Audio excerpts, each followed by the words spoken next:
El mar que está saliendo. Mira, la cantidad de casas que están viendo. Right, I was talking to her a short time ago. Of course, since that discussion, that earthquake has now been upgraded to an 8.9. Now, I want you to look at these pictures. Unbelievable. Look at that debris, the mud. This is a tsunami. We are watching it unfold before our very eyes. A tsunami of mud and debris and water rushing across the land there. Mira el mar y mira la ciudad.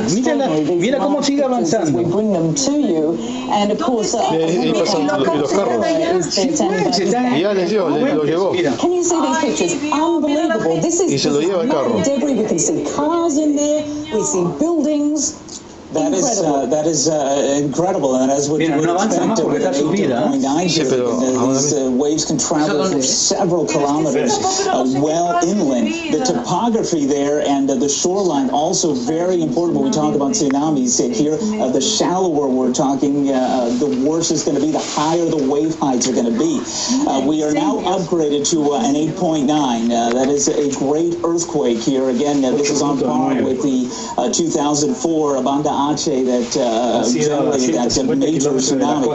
Here's what I want to do, if you'll allow me. The tsunami warning is still in effect for Japan, Russia, Northern Marianas.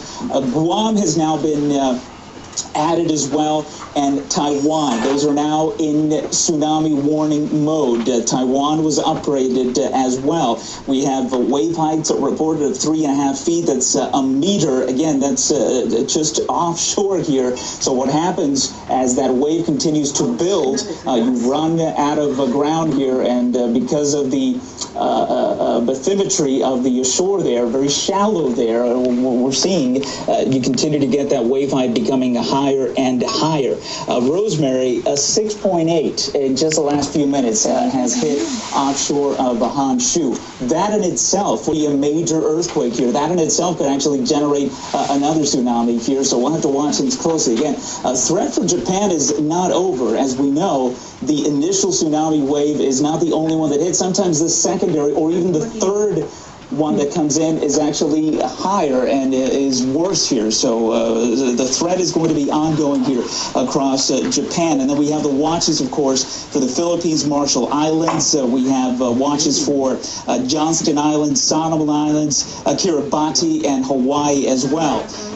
Let me know what you guys want to do, but what I eventually want to do, if you'll allow me, is actually get into the arrival times, because we're not just telling a story that happened ago, right? This is let's do it, because I mean this is because there's people watching right across the globe who want to know all of this. Is what people want to know, and I tell you, I'm going to do it in GMT time because that is what I have here. I'm not going to be able to convert that on the fly for you if you're local, but if you're watching us from Taiwan, the tsunami arrives at 9:30 GMT.